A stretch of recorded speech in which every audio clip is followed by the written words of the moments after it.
After 2 weeks of very uneven episodes, Mandalorian Episode 6 brings us back to the action, right where we want to be.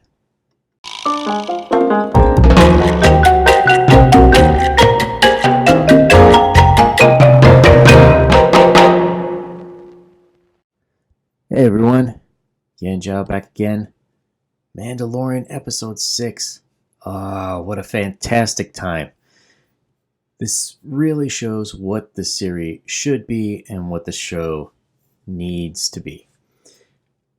Episode 5 was kind of weird. Half of it was interesting with the gunslinger. The other half was weird. They have the actor who played Jerry from Strangers with Candy watching Baby Yoda. A little bit too much callbacks to Tatooine, but episode 6, fantastic. Now, this episode was pretty interesting to me, partially for the cast. Number one, you had the comedian Bill Burr as the main, I guess you'd say, antagonist, the leader of a group of mercenaries trying to spring someone out of jail. Bill Burr is interesting to me. I know that there's a lot of love for his acting. Me, I'm a little more on the fence. His Breaking Bad work was, okay. And in this, he's not too bad, but he's not a real actor. He's always like Bill Burr doing a bit to me. I love his comedy. Probably second best comedian after Dave Chappelle. But in this, it was okay. It was functional for the role. He didn't really have to have a lot of depth to his character. And the other really interesting choice to me was Clancy Brown. Clancy Brown played the muscle of the group. I'm not quite sure the race. I'm sure plenty of people will tell me how dumb I am in the comments. But he's something big and red with horns. I'm pretty sure we've seen him before in the Star Wars universe. But the interesting thing to me is Clancy Brown had a really bad allergy to prosthetics. And he had, for the longest time in his contracts, that he wouldn't wear any. So that makes me wonder how they got him to do this. Now, Clancy Brown, for anyone who doesn't know, he played the second greatest villain in cinema history, the Kurgan from Highlander 1. Yes, that's the good Highlander. And during that movie, he had some prosthetics on his face, and he was getting all sorts of allergies. I don't know if the prosthetics have changed or if he's changed. The only slight problem with him in this role is the same thing with Robert De Niro in The Irishman or Sam Jackson playing Nick Fury in Captain Marvel. They're all old, and it looks weird to have old people fighting because they can't. But that's neither here nor there. So the main story is Mando, now desperately looking for work, lands on this station, and he is met by a former associate of his named Ranzak Malk, who's played by Bobby from Sons of Anarchy. And so Ranzar, sorry, the name is just silly. Ranzar, he hires Mando to fill out the fifth man on his crew, which he needs to free someone who at first Mando's led to believe was captured by a rival guild or cartel. But it turns out it's actually in a New Republic prison transport. So this is a prison break movie. Or episode, I should say. Fascinating. This is what we need. We need more genres like this. Heists, protect the villagers, which we did in a weird episode 4. And this one, breaking people out. All chances for the Mandalorian to show how awesome he is. So they go on this, they go on the adventure, they go on the run, and what happens is of course, Mando is betrayed. You've got Bill Burr, who's the gun guy. You've got a droid, who's the pilot. You've got Knife Lady.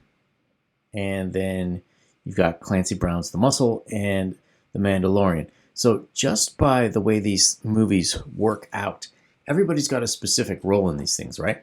So we should know right away that Mando is kind of the odd man out. He doesn't really have anything specific to himself. So when they get on the ship, they find out that Knife Girl's brother is the one who's captured, and they throw the Mandalorian into a cell, leaving him to rot by the New Republic. But Mando, being Mando, is awesome, so he gets himself out. And then it's a race to who can get back to the ship first. So in the meantime, Knife Girl managed to kill the pilot of the transport. The whole ship is generally run by robots, the prison ship, except for the pilot, who's a human.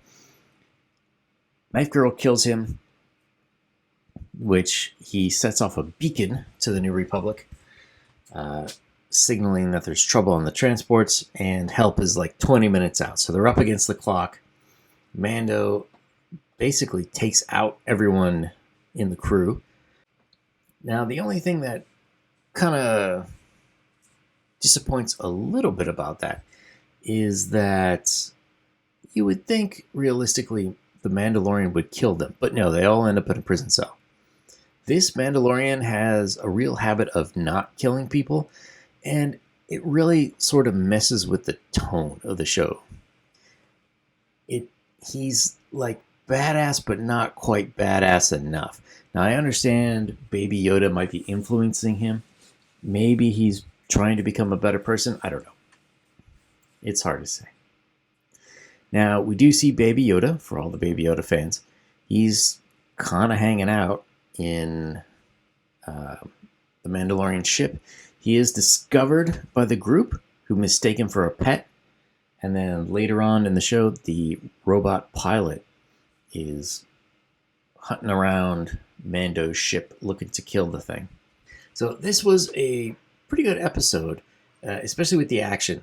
The action is a lot better than in some of the other ones. This one is really comparable to episode 3.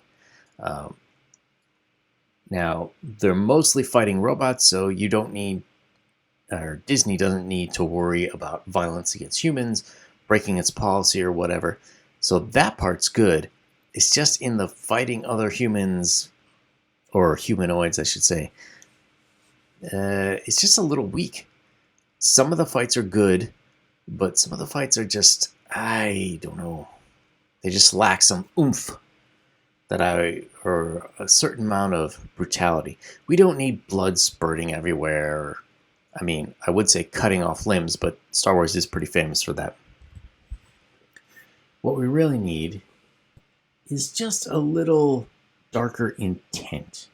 Like, I want to see Mando really aiming to kill some more of these people. Now, you saw it a bit in the first couple episodes. He was like off in Jawas left and right, but you just don't see it quite as much now, and it's weird. But getting back on the mission, one other side note is for anyone who cares, the X-Wing pilots at the end, there's 3 of them. At least 2 of them are directors from the show. I'm not quite sure about the 3rd one, but for sure Dave Filoni was one of them, and Deborah Chow, who directed the awesome episode 3, was one of them. And then there was another guy, I'm not quite sure who he was. He may have been yet another director.